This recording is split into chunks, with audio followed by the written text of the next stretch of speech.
ছয় মাসও টিকবে না থালাপতি বিজয়ের দল।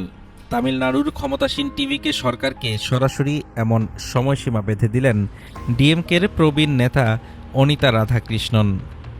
তার দাবি, বিজয়ের নেতৃত্বাধীন সরকার 6 মাসও টিকতে পারবে না।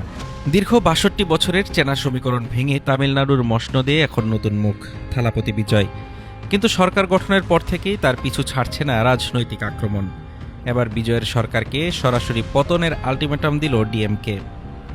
দক্ষিণ তামিলনাড়ুর এক দলীয় অনুষ্ঠানে বিস্ফোরক মন্তব্য করেছেন ডিএমকের প্রবীণ নেতা ও তিরুচেন্দুরের বিধায়ক অনিতা রাধাকৃষ্ণন। তিনি সাফ জানিয়েছেন, এ সরকার বড়জোর 4 থেকে 6 মাস টিকবে, এরপর আবারও ক্ষমতায় ফিরবেন এমকে স্টালিন। একই সাথে টিভিকে নেতা আধব অর্জুনাকে নিজের শক্ত ঘাঁটি তিরুচেন্দুর আসনে প্রতিদ্বন্দ্বিতা করার খোলা চ্যালেঞ্জও ছুড়ে দেন তিনি।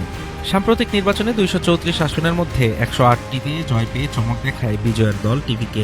পরে ডিএমকে জোট থেকে বেরিয়ে আসা কংগ্রেস, বামদল এবং ভিসিকের সমর্থনে 144 ভোট পেয়ে অনায়াসে আস্থা ভোটে জেতেন বিজয়। কিন্তু ডিএমকের দাবি, এই জোট জোড়াতালির এবং তা বেশিদিন স্থায়ী হবে না। সরকার পরিচালনা, সরকারি নিয়োগ ও প্রশাসনিক সিদ্ধান্ত নিয়ে প্রথম দিন থেকেই টিভিকের উপর চাপ সৃষ্টি করছে ডিএমকে। যদিও ক্ষমতাসীন দল সমস্ত অভিযোগ উড়িয়ে দিয়ে দাবি করেছে তাদের সরকার পুরোপুরি স্থিতিশীল। তবে অনিতা রাধাকৃষ্ণনের এই নতুন মন্তব্যে তামিলনাড়ুর রাজনৈতিক টানাপোড়েন যে আরও কয়েক গুণ বেড়ে গেল তা বলাই বাহুল্য। Desk report, Dhaka today.